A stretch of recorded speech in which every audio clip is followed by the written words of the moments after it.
সকালে অভিযান, বিকেলেই আগের অবস্থানে ফিরে আসেন হকাররা। এমন চোর পুলিশ খেলা চলছে গাজীপুর কালিয়াকৈর ঢাকা টাঙ্গাইল মহাসড়কে। গেল এক মাসে 5 বার উচ্ছেদ অভিযান পরিচালনা করেও ফুটপাতকে হকার মুক্ত করতে পারেনি প্রশাসন। ফ্লাইওভারের নিচে জায়গা দখল করে রেন্টেকার, স্যানিটারি ব্যবসা বসিয়েছেন অনেক ব্যবসায়ী। এতে সড়ক সংকীর্ণ হওয়ায় নানান সময় ঘটছে ছোট বড় দুর্ঘটনা। ফুটপাতে দোকান হওয়ার কারণে দুই সাইডের লোক রাস্তা পারাপার হয়, এর ফলে গাড়ি চলাচলের কারণে দুর্ঘটনা ঘটার সম্ভাবনা অনেক থাকে। এই কারণে ফুটপাতে যে দোকানগুলো আছে এই কারণে দুর্ঘটনা ঘটে, এটা আর কি সমস্যা। ফুটপাতে দোকানটাই সমস্যা আর কি। অ্যাকচুয়ালি পুলিশ প্রশাসনে তো দায় আছে, তো নিয়ন্ত্রণ করে, তারে দুর্ঘটনা ঘটে না। লাইন দেয় তো গাড়িটা সিরিয়াল মতন চললে, সিগন্যাল দিলে সুন্দর মতন লোকজন যাইতে পারে, ঠিক আছে। ফুটপাতের মানুষ আছে 2 টাকা কম পাইতে বললে ফুটপাতের বেঁচে কিনে মায়ের গাড়ি ঢুকতেছে না। যদি ফুটপাতে ক্লিয়ার থাকতো, মানুষের চলাচল তো ক্লিয়ার হতো, দুর্ঘটনা থেকে মানুষ রেহাই পাইতো। তারপরে যাতায়াতের সমস্যা, অফিস থেকে বাসা যাওয়ার জন্য সমস্যা হয়, যাতায়াত ছাড়া সবকিছু মিলে আমরা অনেক ভোগান্তির মধ্যে এই জায়গায় থাকতে হয়। চুল পড়া অনেক কমে গেছে, থ্যাংক ইউ মা। চুলের ভিটামিন জুই মাল্টিভিটামিন কোকোনাট অয়েল। হাট ইজারাদারকে খাজনা দিয়েই ফুটপাতে ব্যবসা করছেন বলে দাবি হকারদের। পুলিশ তো আমাদের মনে করেন প্রত্যেক দিনের মধ্যে 3 থেকে 4 বার করে আসতেছে ভাইয়া, আমরা কি করে খাবো ভাই? ঠিক আছে, আমরা তো মনে করেন ব্যবসা করেই খাই, ছোটখাটো ব্যবসা, বুঝেনি তো, স্বল্প পুঁজিতে। এটাও আমাদের মনে করেন করতে দেওয়া হচ্ছে না আমাদেরকে। ভাই আমরা কই যাবো ভাই? আমাদের একটা ব্যবস্থা তো আগে করে দিবেন না আপনারা।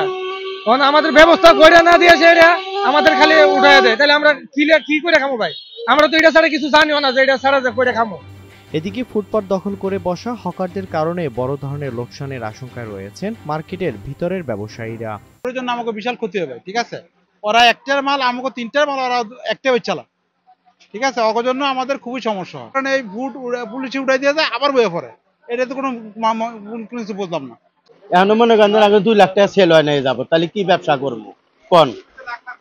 আর ফুটে মরা সকাল থেকেই করে একজনে 40,000 করে বেচা হওয়া গেছে, আমরা কি করে খাবো? আমাদের মূলত সমস্যা হচ্ছে ফুটপাতের কারণে আমাদের রাস্তাঘাটে ঝামেলা হয়, বেচাকেনি একটু সমস্যা দাঁড়ায়, অনেক কিছু আপনার ফেস করতে হয়। যেমন আপনার ফুটপাতের কারণে আমাদের অনেক আইটেম আছে মার্কেটে, এই মার্কেটের কারণে ওই ফুটপাতে অনেক আমরা ঝামেলা হচ্ছে, এর জন্য আমরা খুব সমস্যায় আছি। প্রশাসন তো প্রতিদিনই অভিযান চালাচ্ছে, কিন্তু তারপরও প্রতিনিয়ত বলছে।